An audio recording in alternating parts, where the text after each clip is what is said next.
BNP, জামাত, ইসলামী আন্দোলন, NCP সহ বিভিন্ন রাজনৈতিক অঙ্গনের নেতানেত্রীদের মধ্যে এখন যে সৌহার্দ্যপূর্ণ সম্পর্ক চলছে, এটাই হচ্ছে আসলে মূলত বাংলাদেশের মানুষ কামনা করে। আমরা বিশ্বাস করি বাংলাদেশ একটি গণতান্ত্রিক দেশ। এই দেশে আপনি আমার মতো চলবেন না, আমি আপনার মতো চলবো না, এবং আমি আপনার মতো চলবো এটা আপনি কামনা করলে আপনি নিশ্চয়ই গণতন্ত্র বিশ্বাস করেন না। আর আপনি আমার মতো চলবেন সেটাও আমার কামনা করা কোনোদিন উচিত হবে না। দলের ভিন্নতা থাকবে, মতের ভিন্নতা থাকবে, আদর্শের ভিন্নতা থাকবে, আমাদের প্রত্যেকের এখানে স্বার্থ সংশ্লিষ্টতা থাকবে, নিজের জন্য, দেশের জন্য, মানবতার জন্য, আমার দলের জন্য, প্রত্যেকেরই যার যার জায়গা থেকে সে তার জায়গায় সঠিক মনে করি সে রাজনীতি করবেন, সমাজনীতি করবেন, নেতৃত্বে আসতে চাবেন, ক্ষমতায় যেতে চাবেন, এটা কোনো অপরাধের বিষয় নয়। বিষয়টা হচ্ছে সেখানে যে আমরা এই স্বার্থ উদ্ধার করতে গিয়ে দেশ বিরোধী কোনো ষড়যন্ত্রে পাড়া দিচ্ছি কিনা, বাংলাদেশের বিরুদ্ধে ষড়যন্ত্র করছি কিনা, আমার এই ছোটোখাটো স্বার্থ উদ্ধারের কারণে আমরা একে অপরের মধ্যে এমন কোনো বিষাদগার করছি কিনা যেটার জন্য আমাদেরকে একটা সময় লজ্জিত হতে হয়, দেশকে এবং জাতিকে লজ্জিত হতে হয়।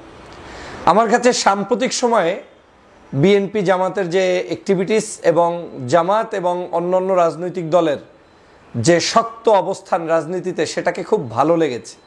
আপনারা দেখেছেন সাম্প্রতিক সময়ে আপনার যে কমিশনের বৈঠকগুলো চলছে, যেখানে জাতীয় ঐক্যমত কমিশন তারা বিভিন্ন রাজনৈতিক দলগুলোকে ডেকে ডেকে বৈঠক করছেন।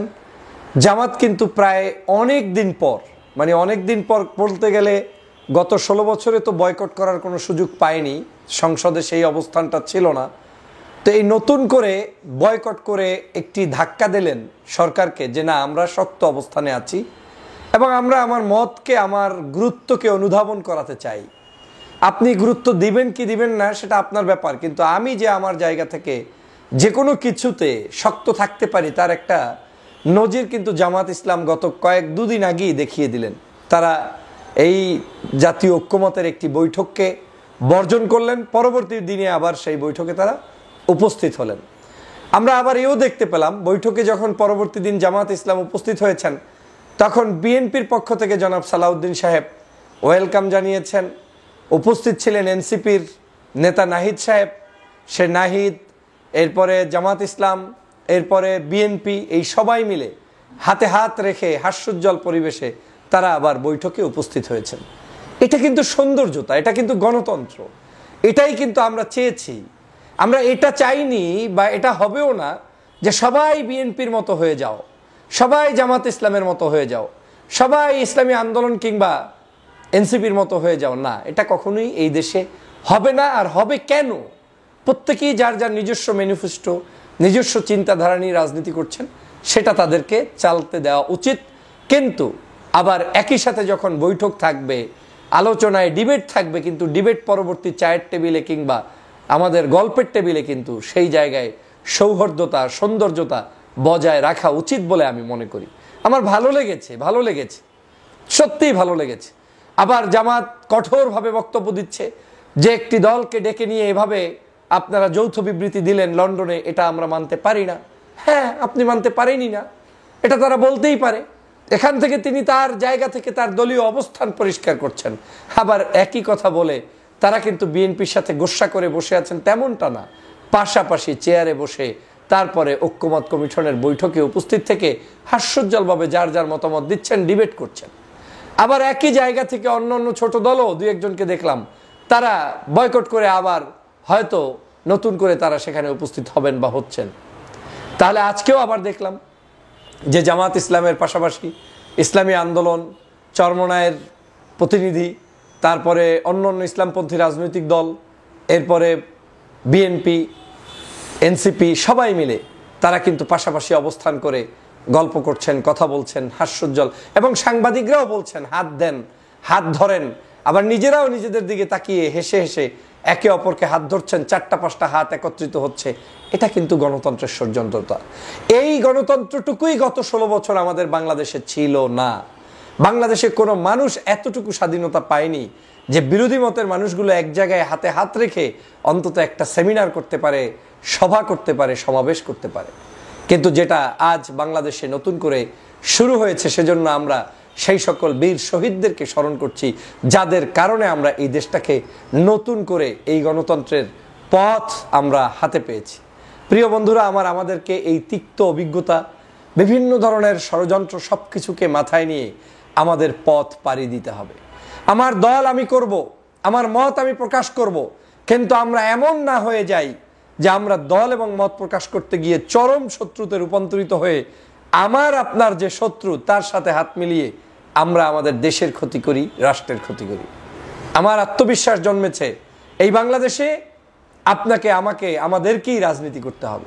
এই বাংলাদেশের সংসদে বিএনপি থাকবে, জামাত ইসলাম থাকবে, ইসলামী আন্দোলন থাকবে, এনসিপি থাকবে, গণ অধিকার থাকবে, আরও যত দল আছে সবাই থাকবে। রাজনীতির ময়দানে প্রত্যেকে যার যার মত প্রকাশ করবে, কিন্তু এই মানুষগুলোকে শত্রু বানাতে যাবে না। এই মানুষগুলোকে বন্ধু রেখেই, শত্রু অতটুকু যে আমি আমার আদর্শের প্রচার করতে গিয়ে আপনার সাথে ডিবেটে অংশগ্রহণ করব। আমার ভালো লেগেছে যে ঐক্যমত্য কমিশনের বৈঠকগুলোটা যেভাবে এখন দেখা যাচ্ছে 30-35টি দল একত্রে, আগামীর সংসদও আমি এরকমই একত্রিত একটি সংসদ চাই, যে সংসদে বিএনপি থাকবে, পাশেই জামাত থাকবে, অথবা জামাত থাকবে, জামাতের পাশেই বিএনপি থাকবে, তার পাশে ইসলামী আন্দোলন কিংবা ছোট বড় অন্য রাজনৈতিক দল থাকবে।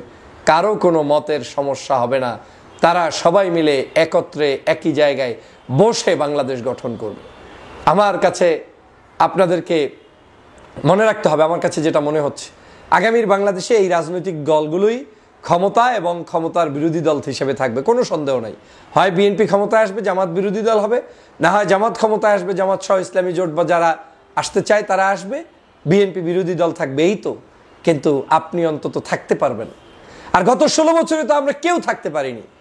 অতএব আমাদের এই বাংলাদেশকে নিয়ে আমরা এখন কেন, ওই যে 16 বছর যে লোকটা আমাকে চিকিৎসা দেয়নি, খালেদা জিয়াকে চিকিৎসা দেয়নি, দেশ বিদেশে আপনাদেরকে চলতে দেয়নি, রাজনীতি করতে দেয়নি, বাংলাদেশে আপনার কোনো অবস্থান করতে দেয়নি, ব্যবসা বাণিজ্য করতে দেয়নি, মামলা হামলা করেছে, গুম করেছে, খুন করেছে, আমরা কেন এমন কাজ করব যেই কাজে তারা খুশি হয়ে আবার বাংলাদেশে ফেরত আসবে? এটা তো কখনোই হয় না।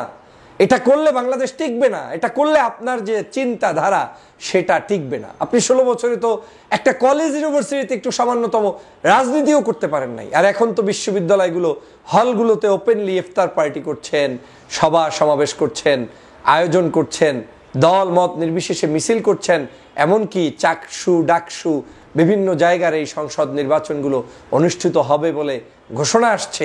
এটা আমাদের জন্য অনেক বড় পাওয়ার।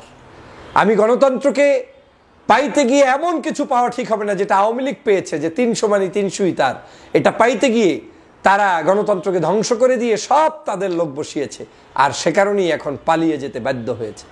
বাংলাদেশের সংসদ হোক ভারসাম্যপূর্ণ, যে সংসদে যারাই ক্ষমতায় আসবে এমনভাবে না আসুক যাতে তারা সব কিছুকে নিজের মতো উল্টায়ে পাল্টাই করে ফেলে।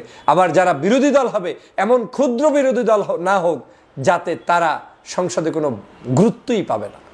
আমি চাই ভারসাম্য রক্ষা করে এমন একটি হাড্ডাহাড্ডি লড়াই হবে, যেখানে বিএনপি জামাত এমন লড়াই হবে যেই লড়াইয়ে একদিন 1 ঘন্টা আগেও কেউ বুঝবে না যে কে ক্ষমতায় আসছে, কে ক্ষমতায় আসছে না।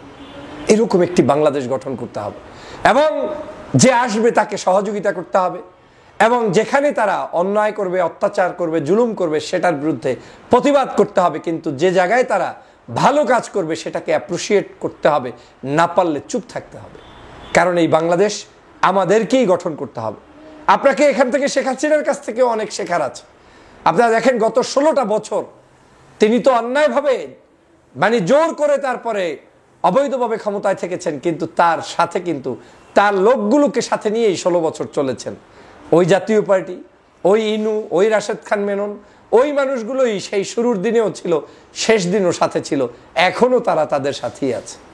অতএব বিএনপিকে, জামাতকে সেই জায়গায় আপনাকেও, আপনার যারা আছে এই যে বিপ্লবী চেতনার, স্বাধীনতার জন্য যারা লড়াই করেছে, সংগ্রাম করেছে, এরা আমাদের কেউ শত্রু না।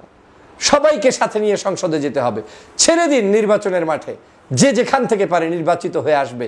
সংসদে গিয়ে সত্যিকার যদি নির্বাচিত প্রতিনিধিরা উপস্থিত হয়, আপনি নিজেও একজন এমপি হিসেবে প্রাউড ফিল করবেন, আর চুরি করলে সেই প্রাউডনেস আর থাকবে না। সে কারণে আমি বলছি, আমাদের এই রাজনীতিতে আমাদের রাজনীতিবিদদেরকে আরও দূরদর্শী আচরণ করতে হবে, এবং এই সাম্প্রতিক সময়ের আচরণগুলো আমার পছন্দ হচ্ছে, কিন্তু আমার ওই আচরণ পছন্দ হচ্ছে না যে একটি দলকে টার্গেট নিয়ে আমরা রাজাকার বানিয়ে দেবো, আলবদর বানিয়ে দেবো, আলশমস বানিয়ে দেবো, আরেকটি দলকে টার্গেট নিয়ে আমরা একেবারে চোর ডাকাত সন্ত্রাস এমনভাবে বানিয়ে দেব। হ্যাঁ, সমালোচনা থাকবে, যেই সমালোচনাগুলো হাসিনার শিখানো নয়, কিন্তু বর্তমান সময়ের রাজনীতিতে একে অপরকে আমরা যে কোনো মূল্যে আমাদের অবস্থান দৃঢ় করার জন্য সমালোচনা সেটা করতেই পারি, কিন্তু সেই সমালোচনাটা যেন আত্মমর্যাদার ভিত্তিতে, সম্মানের ভিত্তিতে, ভালোবাসার ভিত্তিতে হয় এবং জনগণ যাতে আমাদের উপরে আস্থা রাখতে পারে। আমার বিশ্বাস আজ যেবারে জাতীয় ঐক্যমত্য কমিশনের আলোচনা চলছে, শক্তি পরীক্ষা চলছে, একে অপরের উপরে নিজেদের মতো করে সেই জায়গায় অবস্থান দিচ্ছেন, জানানজানি দিচ্ছেন, এটা যেন আগামী সংসদেও টিকে থাকে। ভালো লেগেছে জামাত যখন একটু গোস্বা করেছে, ডক্টর মোহাম্মদ ইউনূস তাদেরকে ফোন করেছে। ভালো লেগেছে বিএনপি যখন একটু রাগ রাগ ভাব ডক্টর মোহাম্মদ ইউনূস সাহেবের কাছে জনাব তারেক রহমান সাহেবের সাক্ষাতের সময় মিলেছে। এই যে বিশেষ বিশেষ উদ্যোগগুলো নেওয়া হচ্ছে, এটাই আমাদের বাংলাদেশের আগামীর সুন্দর বাংলাদেশ গঠন করার একটি সুন্দরতম পথ।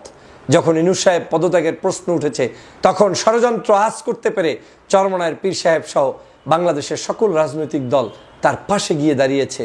জামাত, বিএনপি, হেফাজত, ছোট বড় সবাই গিয়ে দাঁড়িয়েছে। এরকম বাংলাদেশই আমরা চাই। আমরা শত্রুর মুখে অবস্থান করছি, শত্রু যাতে গিলে ফেলতে না পারে সেজন্য আমাদেরকে সতর্ক অবস্থানে রাজনীতি করতে হবে। সবাইকে ধন্যবাদ।